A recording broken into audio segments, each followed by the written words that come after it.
А она за што ќе зборуваме во продолжение и нашата тема во фокус утринава со Владко Сулев, со председателот на Националното здружение за дојдовен туризам во Македонија е секако туризмот од повеќе аспекти опфатен, но пред да го стартуваме разговорот ќе погледнеме една анкета, да слушнеме како размислуваат граѓаните во поглед на тоа што ни предстои 1 мај, а во месец мај очекуваат уште 2 продолжени викенди, каде ќе патуваат македонците за вакви кратки временски можности или во кратки временски интервали.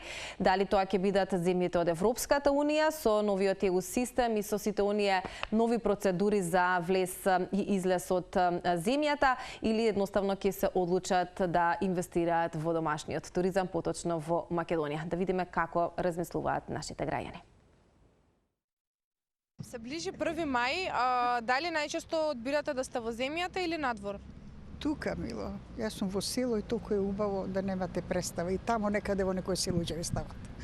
Нормално тука со фамилијата и со роднините сигурно. Во земја, во матична во земја. Се едно ми е, ајде локално тука. Па пред се во земјава, најчесто во земја. Јас сум председател на синдикална организација, така да апсолутно ги повикувам сите граѓани на 1 мај на работнички протести, така да во земјата. И што мислите за новостите околу влезот во Грција? Во иднина дали би ја посетиле? Новостите во смисла на системот сега? Па јас се надевам дека, бидејќи е туристички центар Грција, дека ќе направат некои промени. Али нормално, ако се направи таква гужва и ако треба да чекаме по граници со сати, не би ја посетил. Сум бил во Грција многу пати, не само во Грција, во било која земја. Претпоставам дека ако тие правила се наметнате веќе од Европска унија, треба да ги почитуваме и да се завршиме врската. Зашто да не? Што има врска грчкиот народ со политиката? Не знам, не сум слушнала никакви новости за Грција. Не. Не би ја посетил. Зависи од тоа дали имам потреба, немам нешто посебно да или не. Не ми менува тоа нешто многу. Така е, да, време е за нашиот разговор по оваа анкета, да ги слушнавме нашите граѓани. Ние ќе се надоврземе на нивните ставови и размислувања и ќе зборуваме за туризмот во нашата земја од повеќе аспекти. Една неисцрпна тема, Владко, која што во многу наврати сме ја разговарале и секогаш има поводи и има зошто треба да зборуваме за туризмот, без разлика дали е дојдовен или поидовен. Имаме работи кои што се важни за апострофирање. Добро утро до тебе и благодарам што ја прифати поканата денеска за важни работи поврзани со туризмот да ги дебатираме и дискутираме. Добро утро, да ги поздравам гледачите на телевизија Телма. Благодарам за поканата, секогаш ми е задоволство да бидам тука, да дискутираме, да ја отвараме темата. Да ги подобриме работите колку што можеме. Секогаш. Така е, да. Пред да преминеме на некои поважни, можеби, или поспецифични работи поврзани со туризмот, би сакала и тебе да те прашам каков е твојот став или што би прокоментирал ти на одговорите од нашите граѓани. Се ближи 1 мај. Дали можеби имаш представа каков е, дали е исполнет туристичкиот капацитет во Македонија и дали можеби македонците со овие нови начини на функционирање за влез во земјите од Европската унија сепак ќе одбере да инвестира тука во нашиот туризам. Пошто знаев дека една од темите ќе биде и ова, така да разговарав со колегите кои што работат и со нашите туристи, пошто ја како професионалец работам исклучиво со странци кои што посетуваат нашата држава. Доста од пакетите се и за надвор се распродадени и мислам дека како граѓаните да чекаат да се случи, но исто така и имам информации дека кај нас внатре се доста од пакетите исто во нашата држава се исто распродадени. Така да јас сметам дека викендите, тие продолжени викенди се шанса да ги анимираме македонските граѓани и тие да ги мотивираме да останат дома, да дадеме понуда која што ќе биде атрактивна и која што ќе ги задржи дома. Тоа е нештото кое што јас и во мојата последна колумна, не баш последна, но неколку недели кога пишав колумна, која направив една анализа на пазарите во Словенија, во Шпанија, бев фасциниран од бројките колку домашните туристи остануваат во својата држава. Шпанија сега како Шпанија, над 89% од туристите ги своите одмори им се во својата држава. За такви кратки одмори зборуваме? Збориме за целосно. Значи, сите 89% од шпанците своите одмори ги реализираат во незината држава, да. Словенците се поблиски до нас, како за пример, пола од словенците, пола од одморите ги реализираат дома, пола надвор. Можда тој модел заради тоа што Шпанија има доста туристички дестинации, има море и така натаму, но еве тука е Словенија која што нема море, но сепак словенците одбираат дел од своите Затоа ја одмори. избрав како пример Словенија, која што е многу блиска до нас, и тоа треба да не мотивира дека ние како македонски државени, како граѓани на оваа држава, треба да посветиме внимание и на убавината на нашата држава. Се разбира, јас апсолутно стимулирам патувања, треба да се види сега со новите авионски линии, секој треба да посети, да отвори хоризонти и сум за тоа, но во исто време треба да го негуваме и нашето, домашното. Имаме што да доживееме од агротуристички капацитети, од винари, од планини. Ние имаме повеќе планини од една Швейцарија. Така да имаме што како да кажам, имаме капацитет, ние треба да го искористиме тоа, дефинитивно. Да. И тоа секогаш го повторуваме во многу наврати, повели? За системот, искрено за системот. Би сакала и тоа за тоа коментар, бидејќи ти си во таа сфера, секојдневно функционираш и со странски и со домашни туристи, ќе зборуваме и за твоите деловни посети нели надвор од Македонија, што се случуваше таму, но еве како ќе го прокоментираш тој начин на функционирање? Велиш за тебе нешто не непознато? Не непознато затоа што јас овој систем во Азија комплетно функционира. Ако сакате да влезете во Азија, во било која држава, дали е тоа Сингапур, дали е Кина, дали е Јужна Кореја, дали е Јапонија, целиот тој систем функционира со тие проверки на отпечатоци, на проверка на лице, така да тоа не ме изненади мене, но во делот најголем проблем е тука да видиме како Европската унија ќе го реши тој со патничкиот превоз. Според мене на аеродромите веќе се подготвени, еве често и во последниот период од кога е во функција системот, немавме никакви пречки ниту во Виена, ниту во Стокхолм, ниту во Мадрид. Одлично искуство, поминавме буквално за минути. Така да ќе биде проблем можеби за тие поголемите хабови, но било проблем, ја имам чекано 3 сати во Рим за конекцијска врска да влезам внатре кога има гужва, така да не е нешто ново кое што ќе се случи, треба да се најде модел за функционирање како што направи Грција исклучок за британците, можеби треба да го направи истото и за македонците и србите како најбројни, можеби за албанците се, не знам. Тоа е нивна политика внатрешна, пошто тој систем не тангира нас, не ги тангира жителите на Европската унија, а ние сме неколку држави кои што сме надвор од Европската унија и тоа треба да најдат модалитет како да го решат, според мене.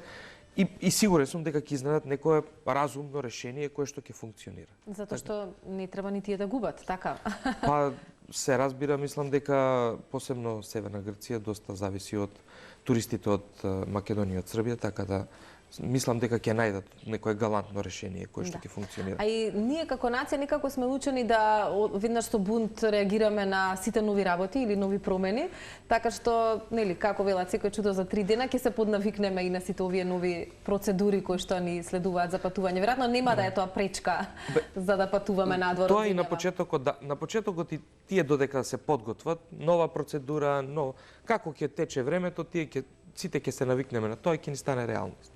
Така да. Конкретно ти за 1 мај остануваш во земјава или? Дефинитивно да. Да, вели ми исполнети капацитетите тука што веројатно ве радува и вас и генерално треба сите да бидеме среќни ако е тоа така, но ајде ќе зборуваме за споменав повеќе аспекти во поглед на туризмот, она што и зад камерите го прокоментирав. Изненадена сум, јас имав викендов можност, веројатно и многу од луѓето, да прошетам низ центарот на градот и забележав многу туристи. На што се должи Владко тоа? Јас знам дека во моментов се случува едно светско првенство за училишен ракомет, па веројатно дел од туристите се токму се должат и на тоа, меѓутоа веројатно и на многу други фактори, влијаат и многу други фактори. Зголемениот број на авионски линии си го прави своето. Ефектот е видлив и за голо око, така да претпоставам и во статистички ќе биде изразено.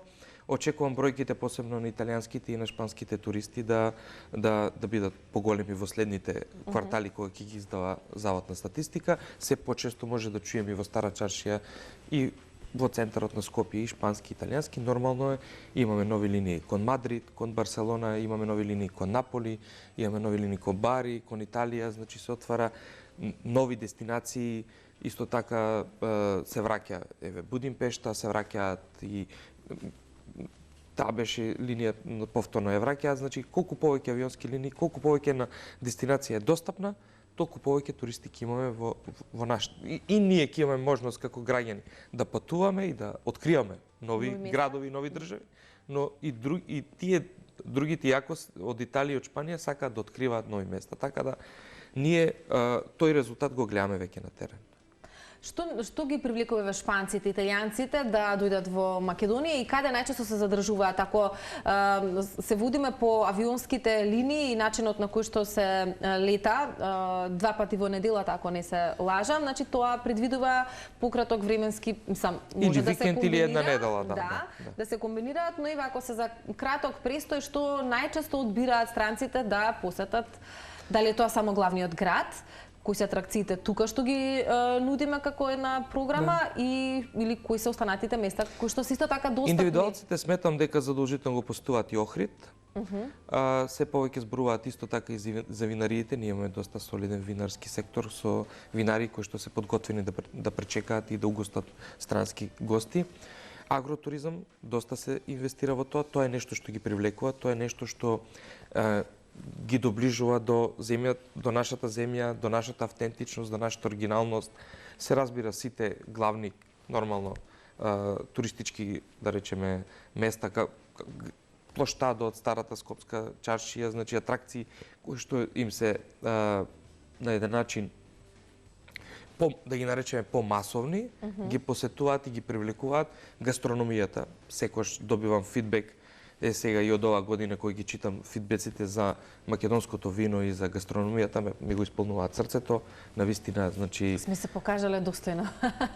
Па се трудиме, збориме за организираните и јас секогаш апелирам и нашите колеги да бидат оригинални, да бидат автентични, да го понудат тоа што сме ние како македонци и тоа е нештото што луѓето го сакаат и го очекуваат од нас и ако го правиме без глума, без театар, мислам дека ќе ги имаме овие позитивни реакции како што ги добиваме сега моментално. Да.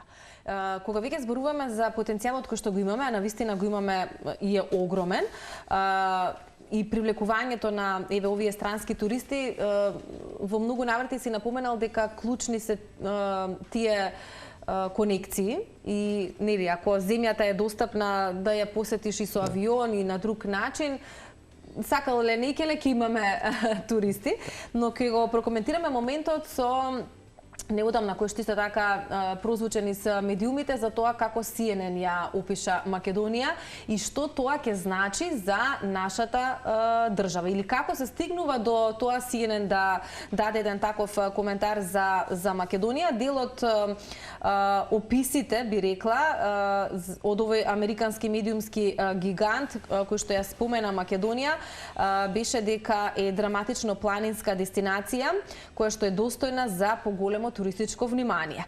Незиниот пейсаж со бујни зелени падини, со снежни карпи, незината вкусна и разновидна кујна со низа јадење на маса кои што се менуваат од еден регион до друг. Таа е благословена и со сончева клима што помага зеленчукот да биде богат и сочен, а вината од незината лозја да бидат робусни и изобилни. Тоа е делот нели описот во статијата на CNN. И навистина е така, но и кој да го препозна или кој да го долови тоа за да може да се пренесе до што поширока маса на луѓе. И сигурно е ова еден момент кој што ќе привлече туристи, но треба веројатно и паметно да изиграме во овие моменти. Прво, дали имаш информација како тоа CNN да ја опиша Македонија? Искрено секогаш да, ништо не е случајно, ништо не е случајно, затоа ние треба да имаме структуриран пристап. Тоа нема, јас сакам да напоменам, ниту една активност сама по себе нема веднаш да ни донесе туристи. Ние треба структурирано, организирано да настапиме и во континуитет, затоа што јас кога направи споредба и го имам кажано и тука пред тебе. Во Америка 24 или 25 година имало над 200 надписи за нашиот сосед Албанија. 200 надписи. Кога вие 300 и нешто милиони, 330 милиони жители на една држава, 200 надписи ќе имаат за една држава, нормално е дека се создава љубопитност, се создава некоја видливост на дестинацијата и вие барате опции како да патувате. Тоа е пристапот. Ние цело време јас разговарам и сакам ние да поставиме еден систем кој што ќе функционира, да не биде адхок решение, да не биде сега ова, па следното да биде после 10 години.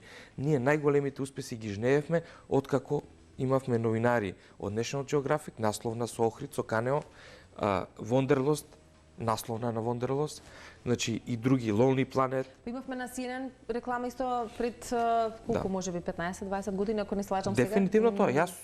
Јас дам целосна поддршка за мала дестинација како нас, во рамките на можностите да се прави се што е можно за видливост. И дигиталниот маркетинг да биде исто така инкорпориран заедно со некои активности. Еве, како ние сега организиравме поминатиот четврток на 16 и 17 април, имавме промоција, роудшоу за туристички професионалци, туроператори, новинари во Осло и во Хелсинки. Ке беше се подобро ако примерно имавме предходно, одлично поминавме, тоа беше прв пат да се запознаат тие пазари со потенцијалите на Македонија, но во исто време ќе беше уште подобро ако примерно 3 месеци предходно имавме дигитална кампања со некои видеа, со некои материјали, со некои фотографии во тоа кон тие пазари, дали таргетирани кон професионалци. Неважно. Сакам да кажам дека и прв пат се случи ова роудшоу што го организиравме ние како национална асоциација да биде поддржано од Министерството за култура и туризам. Тоа се одлични први чекори заеднички да изградиме систем. До сега нема слух низ годиниве? До сега заеднички не сме организирале со ниту една институција. Ние бевме во Тајпеј, Сеул и во Токио со сопствени средства. Верувам сте поканиле, но веројатно имаше тамо, се искрено имаше и трансформација во делот на туризмот. Сега веќе имаме соработка. Се обидуваме да поставиме системи кои што ќе останат долгорочни и во делот на промоциите, кај што ако секторот избере дека Скандинавија ни е таргет, државата ќе го следи и ќе го помогне тој дел. Нормално јас секогаш сум за заедничко јавно-приватно партнерство, кофинансирање од државата и приватниот сектор. Така да тоа е единствената формула која што ќе функционира и сакаме да се изгради тој систем и да функционира. Владко, велиш, одлично поминавме во Скандинавија, зборуваме за Осло и за Хелсинки, таму на 16 и 17 април се организираше тоа туристичко роуд шоу, беа представени многу работи од Македонија. Што мислиш кога велиш одлично поминавме? Затоа што луѓето кои што беа таму, навистина беа едни од најдобрите туроператори. За Скандинавија или имаше... За Скандинавија, конкретно за Норвешка и за Финска, посебно Норвешка, ги имавме најдобрите туроператори, ги имавме најдобрите медиуми, кои што го покриваат магазини, кои што покриваат туризмот.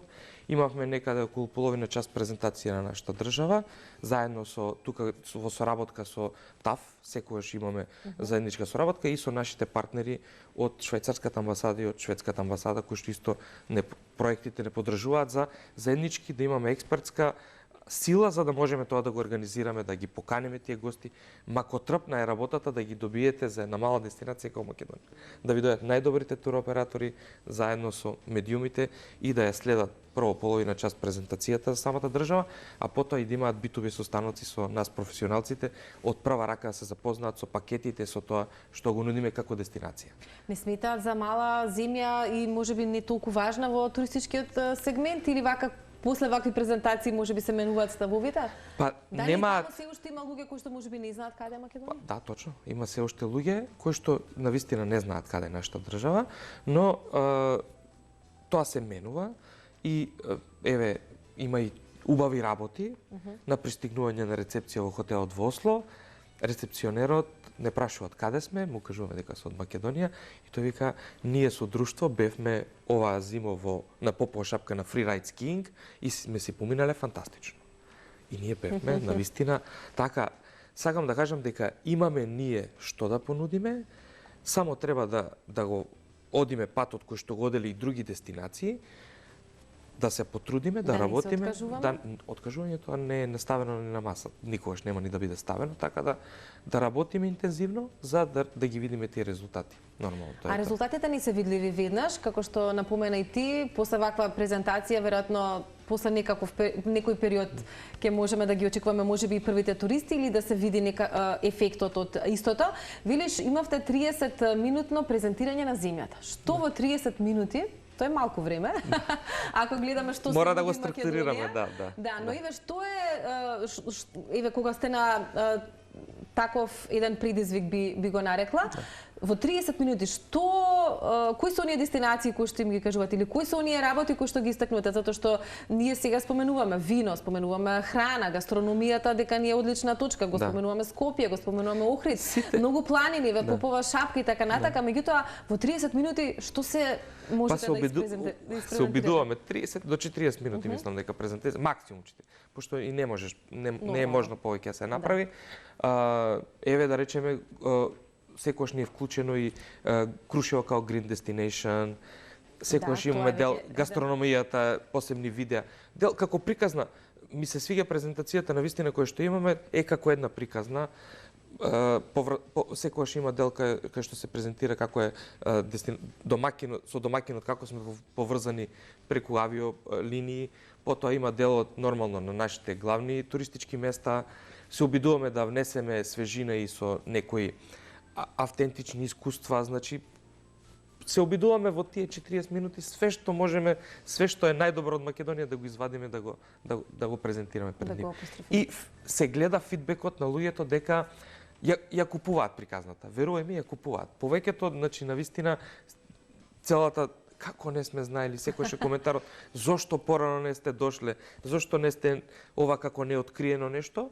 Викаме, сега ви е шансата, можете да имате туроператори, можете да договорите и да ги понудите вашите пакети и да се направи и убави, се договараат и повратно да ни дојдат на есен, да имаме како тура со кое што тие ќе се запознаат на лице место со тоа што им го презентиравме, ќе поканиме магазини кои што исто така ќе пишуваат за да ја доближиме Македонија како дестинација до тие пазари. А тие се многу убави пазари. Да.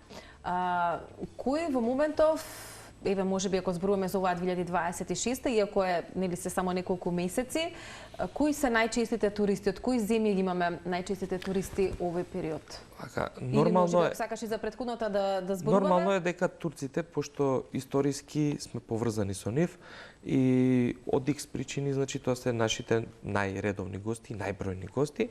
Потоа нормално соседните држави, исто така мислам дека втори моментално и минатата година се германците, имаме еден голем туроператор кој што организирано ги носи туристите и што е уште подобро ги носи надвор од сезона.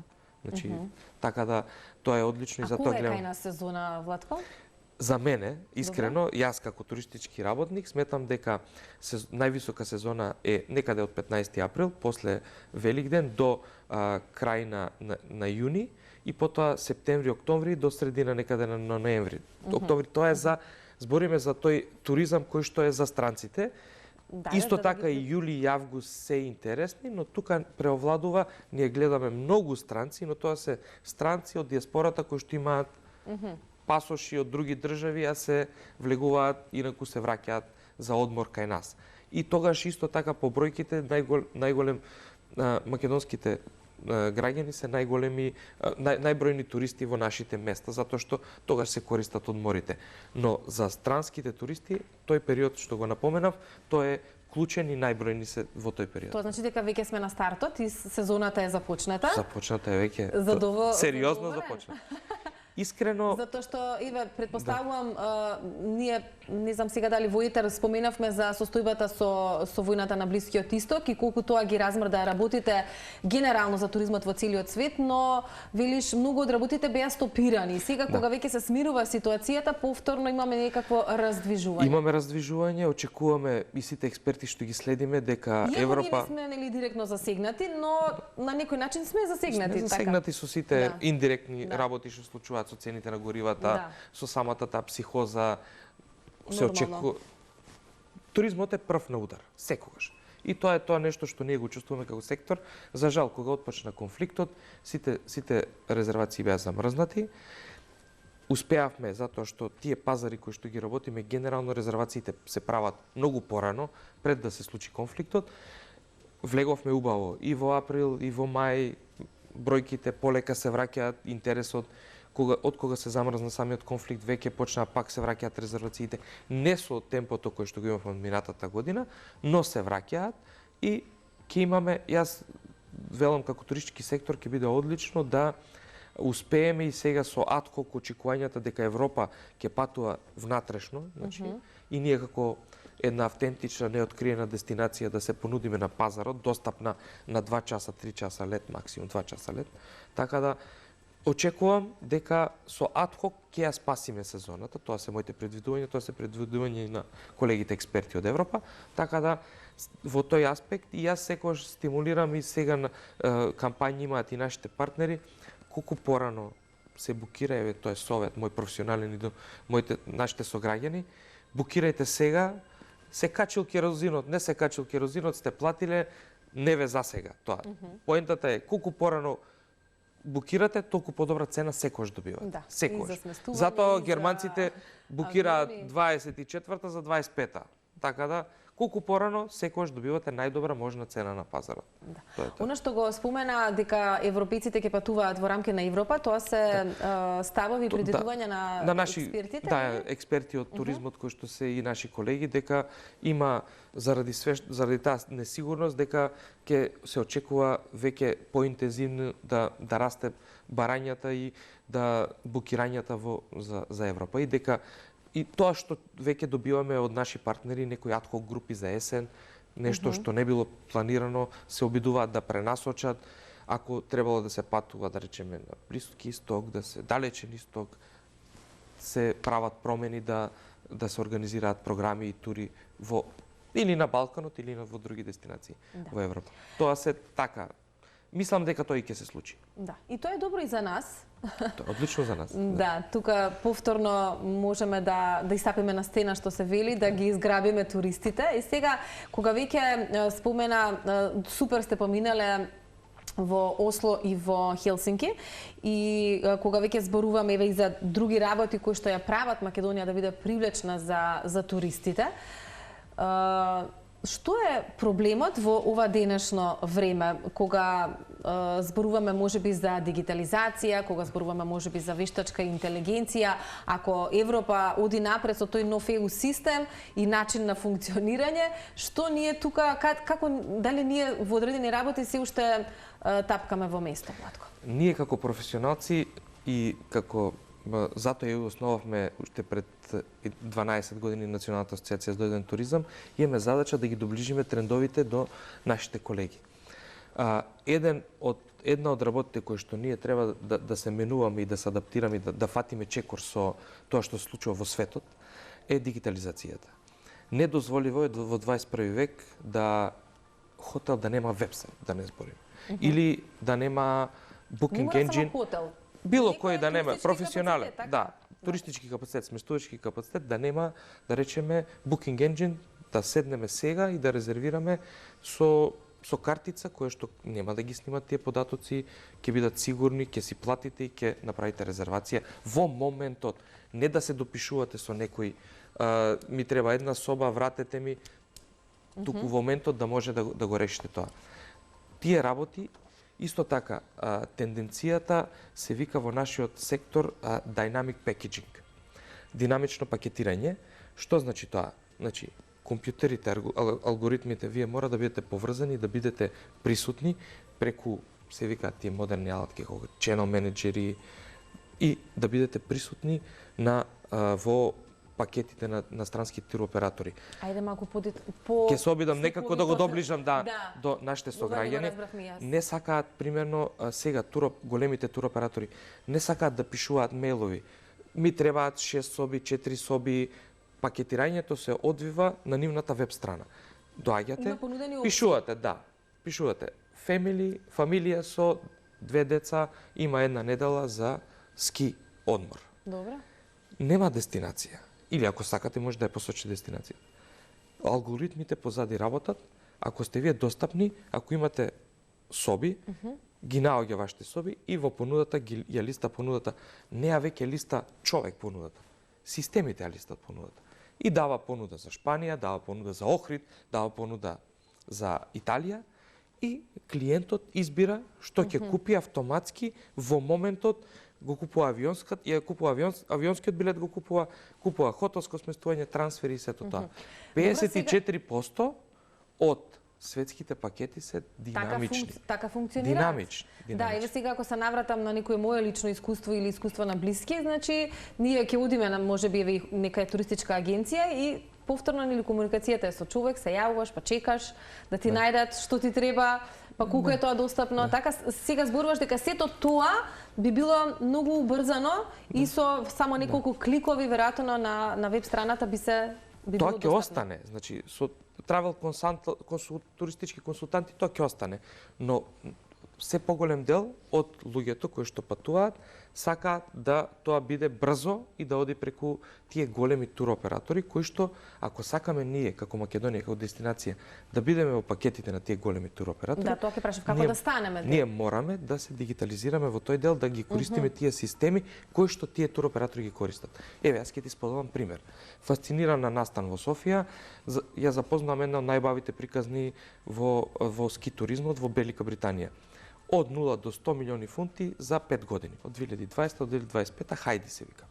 И јас разговарам со Александар и му викам, Македонија е хит за фрирајд скијање, сум слушнал одлично. Колку вика хотели се дел од Квенду. Тоа е една платформа, channel manager кој што ја користа за Балканот. Вика, хајди, со сите соработници во Балканот ја користи таа платформа. Ако хотелите не се на таа платформа, ние не можеме да ја продаваме дестинацијата. И треба ја да имам барем 4-5 хотели кои што се на таа платформа, кои што ќе можат моите гости ја да направам банер, да направам реклама и да може да го продадам. Ако не сте вие во таа платформа или ако немате начин како јас да стигнам до вас, нема да можеме ние тоа да го продадеме. И тоа е нешто и наша задача, ние тоа сега имавме минатата недела во четвртокот, имавме презентација, ги имавме Google Hotels, македонските хотели исто така затоа што немаат booking engine и такви channel менеджери.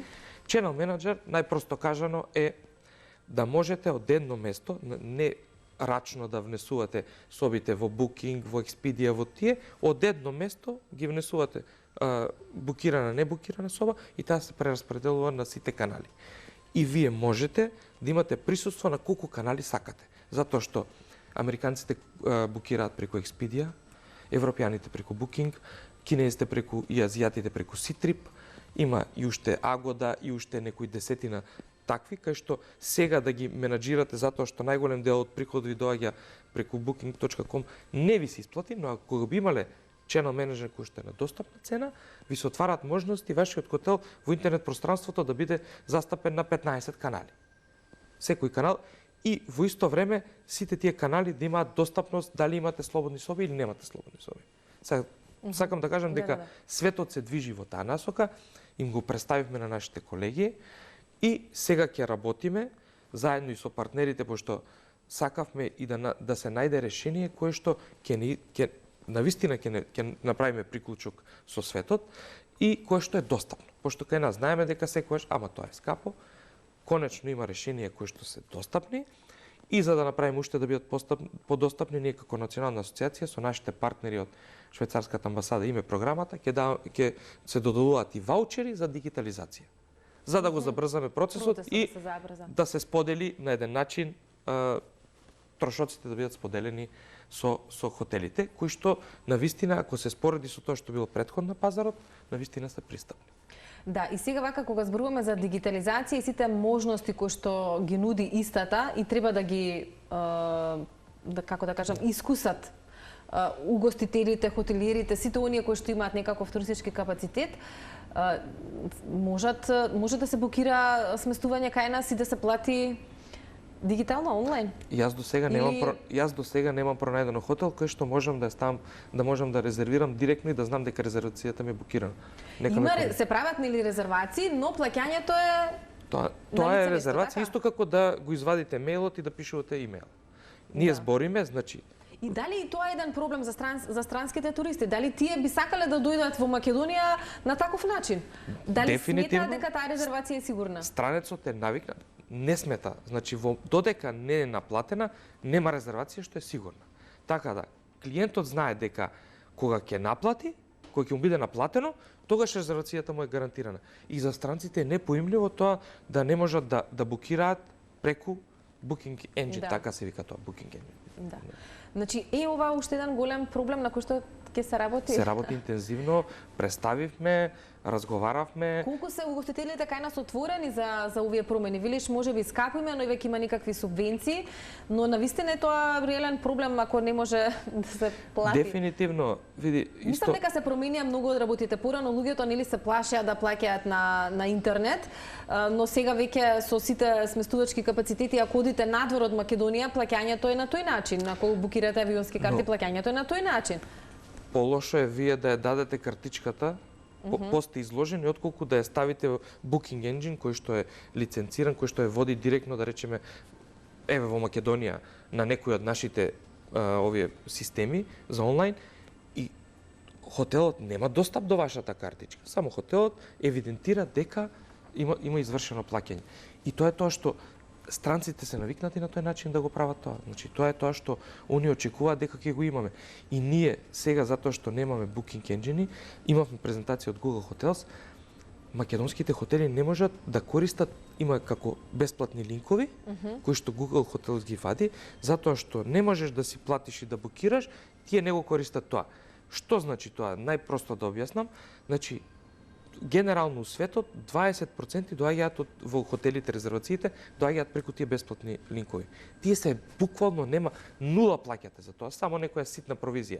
За разлика од тоа што би го платиле ако резервацијата ти доаѓаш, го гледаш хотелот, немаш да букираш, одиш на некој од тие OTA-та, да не ги спомнувам пак кои се, ги знаеме кои се сите, и плаќаш од 15 до 21% провизија, кој што завршува некаде. Зошто тие барем на 20% од резервациите зашто да не останат во хотелот? Тоа е, сакаме да се таа свест да се подигне. Има потреба, значи за еден еве, ако збориме за сместувачки капацитет, јас секогаш сум поборник и од економска гледна точка мора да имате диверсификација на приходите. Треба да имате дел од OTA-та, како Booking, Expedia и така натаму. Треба да имате дел од туроператори, треба да имате дел и директни резервации.